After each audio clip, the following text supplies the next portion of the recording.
Salve Maria! Começamos o tempo do Advento e o Evangelho hoje nos fala sobre preparação, sobre estar atento, sobre estar vigilante. E quem vigia, ama, e quem ama, sem dúvida, vigia.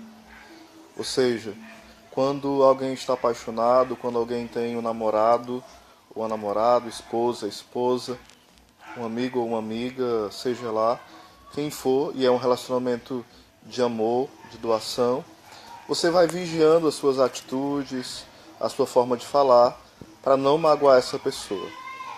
Você vai se policiando.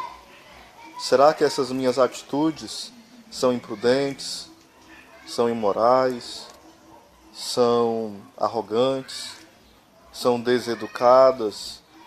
Vai machucar essa pessoa que eu amo? Então eu vou vigiando as minhas atitudes. Não com aquele temor de querer agradar sempre a pessoa, não. Mas de forma livre, de forma muito tranquila, vigiando as minhas atitudes. E quando nós amamos a Deus, nós vamos vigiando os nossos pensamentos. O que é que eu estou pensando? O que eu penso, de fato, agrada a Deus? Boa tarde, minha amiga Edna. Deus abençoe. Aquilo que eu estou pensando, de fato, é para a maior glória de Deus? É para a salvação das almas? Ou quando eu estou sozinho, ou acho que estou só, eu começo a pensar mal dos outros, eu começo a cobiçar a mulher alheia, o homem alheio, cobiçar as coisas, pensar mal do outro, pensar imoralidades. Uma pessoa que ama a Deus, ela sabe que quando ela pensa, o seu pensamento também é para amar a Deus. O seu pensamento não é para ela ficar pensando, não, já que eu não posso fazer, eu vou pelo menos pensar. Não. Quem de fato ama a Deus e luta para amar a Deus, vigia também os próprios pensamentos. Não é que Deus seja carrasco, não é que Deus seja ruim, nos impeça de pensar as coisas. Pelo contrário, Santa Teresa de Ávila fala que a imaginação é louca da casa. Muitas vezes, sem querer, a gente pensa um monte de besteira.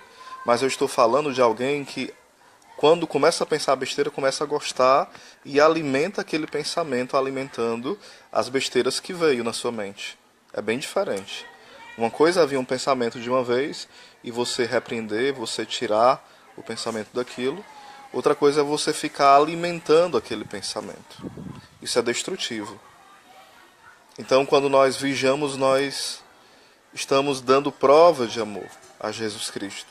Quando nós vigiamos as nossas palavras, às vezes nós esperamos uma oportunidade para alguém falar mal de alguém, para a gente dizer, e eu sei mais. Aí começa a dizer mais coisas sobre aquela pessoa. A gente tem um prazer, muitas vezes, de difamar a pessoa. Ou às vezes alguém fala bem de uma outra pessoa, e a gente fala assim, essa pessoa é muito legal, é boa, mas... Aí depois do mas, vem muita conversa fiada, muita fofoca, muita mentira, muito desabafo que vai manchar a imagem da pessoa. E é impressionante como a nossa memória só lembra, geralmente, muito mais daquilo que não é bom, daquilo que não presta, né? Então, se por exemplo eu falo mal de uma pessoa, a pessoa que ouviu eu falar mal daquela pessoa, quando vê aquela pessoa vai lembrar só dos defeitos. Aquela pessoa pode ter 99% de qualidades, mas só vai lembrar do 1% de defeitos que eu falei para ela.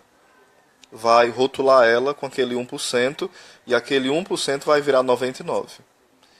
Então a gente precisa pensar, eu estou vigiando mesmo na forma que eu penso, naquilo que eu falo, naquilo que eu escuto, naquilo que eu olho, naquilo que eu toco, nos lugares que eu vou. Então uma vida vigilante é uma vida de alguém que é livre. Os mandamentos de Deus não nos escravizam, pelo contrário, é o pecado que nos escraviza. Os mandamentos são mandamentos que nos ajudam a trilhar um caminho de uma felicidade segura e de uma felicidade que não tem prazo de validade. É uma felicidade eterna. Por isso, o tempo de Advento é tempo de provar cada vez mais o nosso amor a Deus. Se o nosso amor é pequeno, vamos alimentar este amor. Alimentar como, Oséias? Com a oração, com a palavra de Deus, com o santo terço, com a visita aos doentes, com pregações boas, com músicas boas, com amizades boas, com ambientes saudáveis, com meditações, indo para a missa e participando bem dela, para as celebrações, confessando constantemente, convivendo, se confraternizando, tendo amizades sadias, tudo isso vai alimentando o nosso amor a Deus. É um treino. O problema é que a gente quer crescer no amor a Deus sem fazer nada disso, sem rezar, sem fazer jejum, sem fazer penitência, sem confessar, sem pedir perdão ao irmão, sem se humilhar muitas vezes. A gente quer que seja uma mágica, não. No reino de Deus não é mágica, é um processo. A nossa vida é um constante processo de conversão. A gente nunca está 100% pronto. A gente poderia ter uma placa, né, em nós dizendo: eu estou em construção. Cuidado, eu estou sendo construído. Obra em construção. Nós estamos a todo instante melhorando ou piorando, depende como a gente vai se portando, né, diante da vida. E sem dúvida Deus é esse oleiro, como fala em Jeremias 18, esse oleiro que vai nos moldando a cada dia. Como fala São Paulo, nós somos vasos de argila que carregamos grandes tesouros. Esses tesouros são tesouros da graça de Deus, tesouros de vida eterna. E nós precisamos partilhar com os irmãos esses tesouros. No mundo material, quando você dá uma coisa, você fica sem ela. Se você, por exemplo, tem 2 livros, você dá um, fica só com um. Se você tem 3 e dá 3, fica sem nenhum.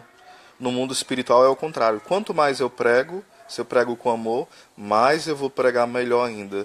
Se eu canto com amor, eu canto e vou cantando mais e mais, e eu vou aperfeiçoando a minha voz para cantar. Se eu ajudo os irmãos, cada vez mais o meu coração vai ficando generoso.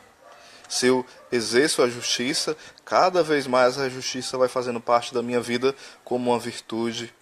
Se eu vivo a castidade, cada vez mais eu vou tendo esse desejo de vir a castidade, imitando os santos, a Virgem Maria, o próprio Cristo, que é o casto por excelência e a fonte de toda castidade.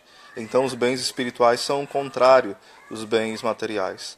Os bens espirituais, quanto mais eu dou, quanto mais eu partilho esses tesouros, mais eles se multiplicam, mais eles superabundam dentro de mim. Então não vamos poupar a nossa vida, vamos gastá-la, mas gastá-la com aquilo que vale a pena. Então é preciso hoje vigiar, como fala o Evangelho, porque o Senhor um dia virá. E se nós o amarmos de verdade e o amamos hoje, sem dúvida a gente vai ter desejo de dizer: Maranatá, vem Senhor Jesus. E não ficar morrendo de medo e de pavor, mas desejar que Ele venha. É isso que nós rezamos na missa, né? Anunciamos, Senhor, nossa morte e proclamamos a vossa ressurreição. Vinde, Senhor Jesus. Nós clamamos que Ele venha. Nós desejamos encontrar o esposo de nossas almas. Compartilhe esse vídeo para que mais pessoas possam refletir sobre essa questão de vigiar é amar. E quem ama também vigia, para não machucar a pessoa amada.